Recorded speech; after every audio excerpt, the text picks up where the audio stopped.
Baking is something that, on the one hand, it's the simplest thing in the world, right? It's flour and water. You know, you mix them together and it turns into a dough, which then you put in the oven and it comes out as bread. But at the same time, it's very subtle. There are so many variables and so many nuances that you need to attune yourself to.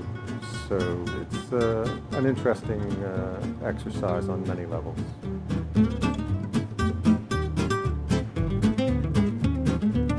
So the Woodlot is, it's really a restaurant with a bakery based on a wood-fired oven that we built.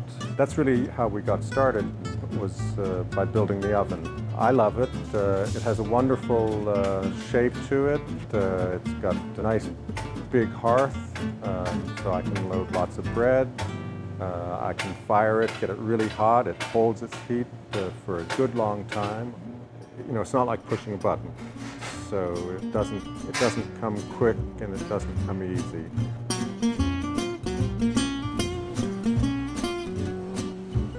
Since we are a restaurant and we're very busy during the day, the baking is an overnight activity. So I come in around midnight, and the first thing I do is I build the fire. As soon as the fire is kind of established and on its way, then I start mixing dough.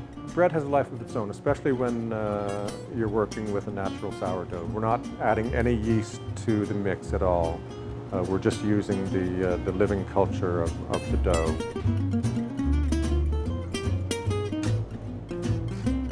When you mix a dough, you start with that living culture, add fresh flour and water, and at first it's just kind of a bowl of ingredients, but then as you mix it, it comes together and starts to develop its own inherent structure. It kind of becomes like an entity. You know, it's no longer just a batch of ingredients. So you mix it all together and then you let it sit.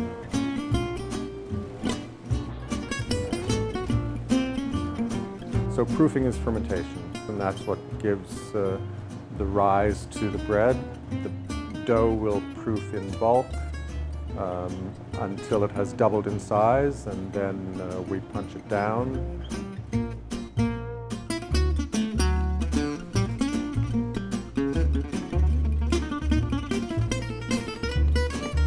Give it a couple of folds.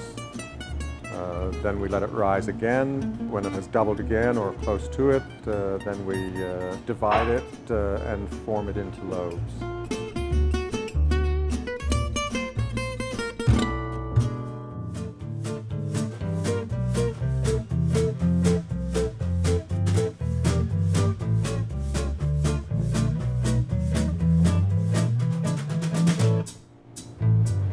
Then at a certain point, it's ready to go in the oven. It's at just that right point where it will have good spring in the oven and take its final form just the way we like it.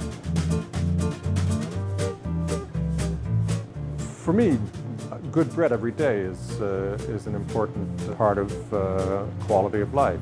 It's just very satisfying. Some meals, that's all it has to be is bread and butter. If it's good bread, even just the bread itself can be satisfying and sustaining. So we are connected to the land, you know, despite urbanization and civilization and so on and so forth. We live on this earth, you know, and we have to eat every day. So I think bread is a really important part of that.